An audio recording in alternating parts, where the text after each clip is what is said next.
Hi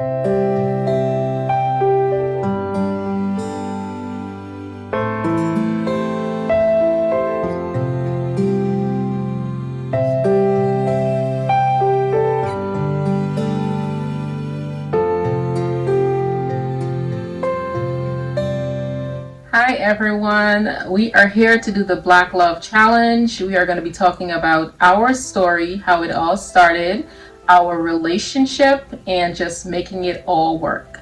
So, my name is Stacia, And I'm Ricardo. and we have been married for this August. We will be married for 13 years.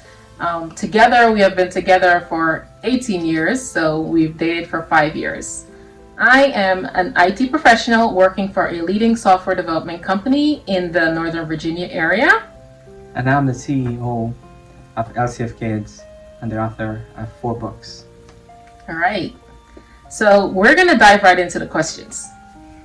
The first question is, how did we meet? You want to start? Sure. We met in college at a gathering. It was like a party, I think. Like most college students would attend. I remember, we danced together and we connect right there. And I think, we ran into each other again. I remember it was at your friend's house and, try to communicate then.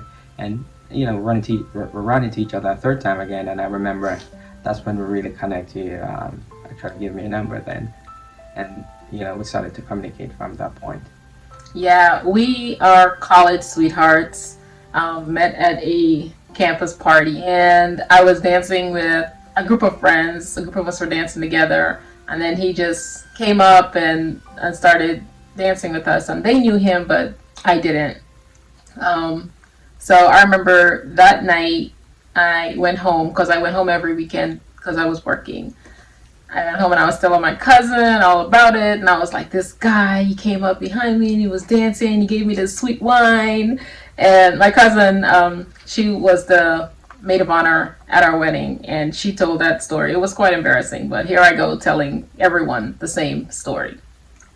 That was the beginning of our story. That's how we first met.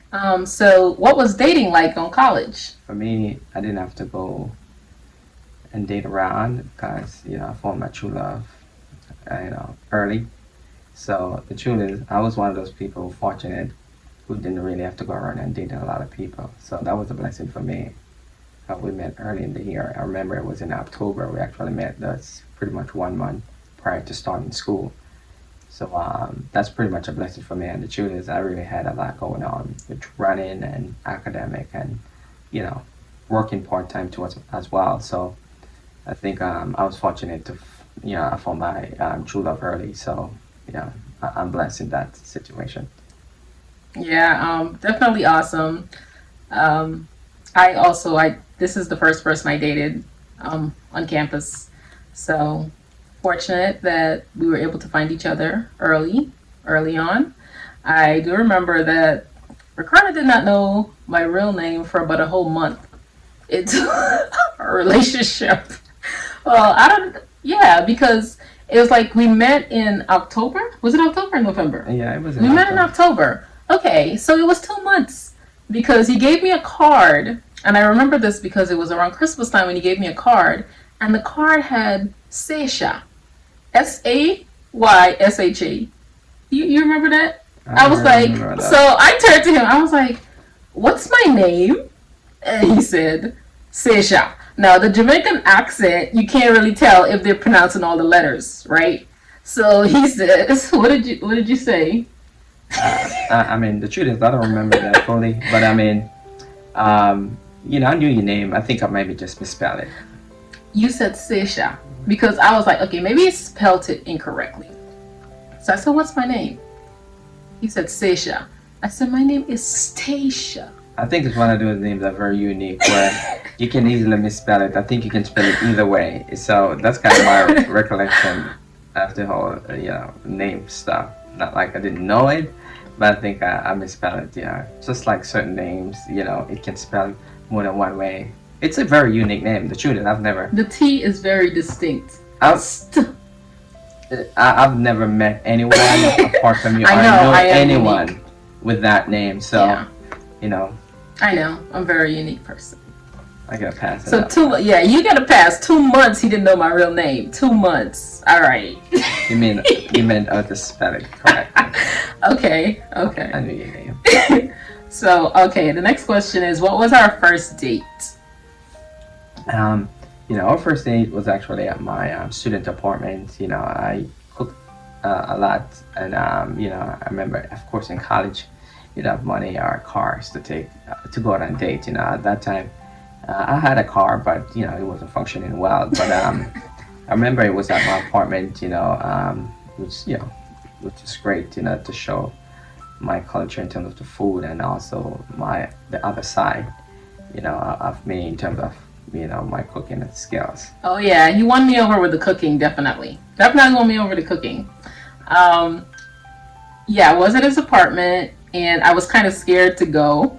So I had a friend, I'm not gonna call her name, but I was like, can you go with me? So she was like, you want me to go on your first date? I was like, yeah, can you just come with me? And I think it was like at the last minute on that day, I felt comfortable enough. I was like, it's okay, you don't have to come. I can go by myself. I can do it.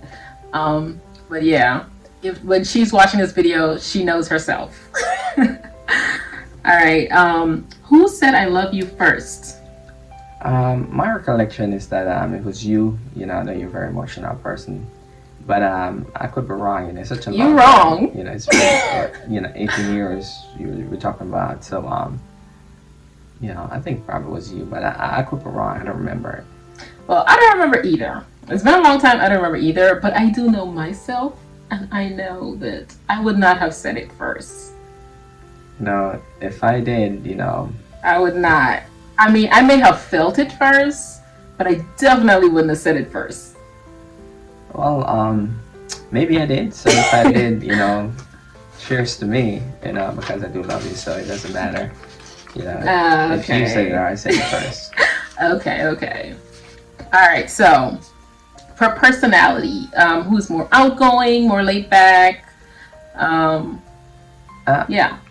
I would say you're more outgoing. I'm definitely a little bit more, I would say reserve a little bit more. If I know you, I'm definitely more comfortable talking and so forth. A lot of people would say maybe I'm a little shy. I never really consider myself being shy, but You're not shy. I think it's just more of a comfort for me, where you are definitely, you have a lot more friends than I do. My friends were mostly guys on the track team, honestly. And, it was a small circle. So I was a little bit more reserved. Yeah, he's definitely more reserved. He's not shy. Once you get to know him, or once he gets to know you, he can talk. I mean, he talks a lot. People think, oh, he's just a little quiet little person. But no, definitely not shy. So how does it work? Because I am more outgoing, more of a free spirit, more open. So how does this work for us? For us, I would say he is a lot more protective, even with the kids. I tell him all the time, like, if he could put them in a bubble, he probably will put them in a bubble. And I am more like free range, and I think the balance is good for us, because you don't want to have two people that are the exact same.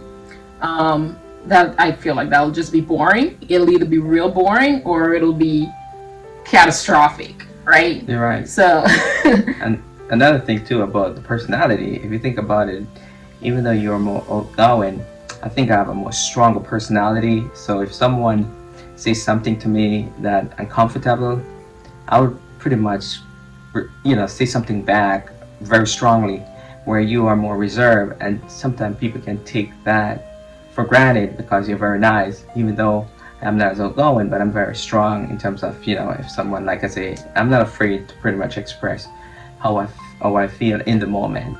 So I think that's all that. Yeah, I think that's more of the delivery, right?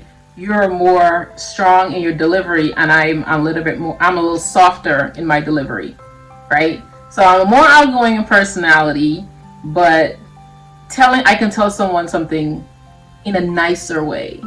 Yeah, I don't that he filter. can. He has no filter. It's just blunt, right? What's coming from the heart. how I feel right there. And I feel like I can be blunt sometimes too. I think it really depends on who I'm talking to. Yeah, that's right? true. It depends on who I'm talking to. You and your partner might be a little bit different. You just have to make it work. All right. What is your spouse's love language? So, what do you think my love language is? I don't think I said I know. I would say definitely you're one of those people who like to connect in terms of hanging out with someone, whether going out for dinner or just watching a movie, pretty much like together, spending time together, I would say, and also touch, pretty much like hugging and kissing, stuff like that. So, I would say those are the two things I can clearly, state that are two of your love languages. I would say I love Yeah. language. Yeah. Yours is definitely words of affirmation. That I know for sure. And I've done like experiments to figure it out. He might not have even known I was doing it. It's like you can just tell him that he's done something in a great way and then just watch his face light up. Right? So Like, I mean, yesterday you were outside like half the day, like, doing the yard and mowing the yard and stuff, and it looks so great. I think. Yeah, you see that? Words of affirmation. So, I would say in a relationship, you definitely want to know your spouse's love language, and that's just how they receive love and how you should know how to fill their love bucket up, right? How to fill up that love bucket. Words of affirmation. Give the man a compliment and watch his face light up. Touch me and see what happens. Physical touch.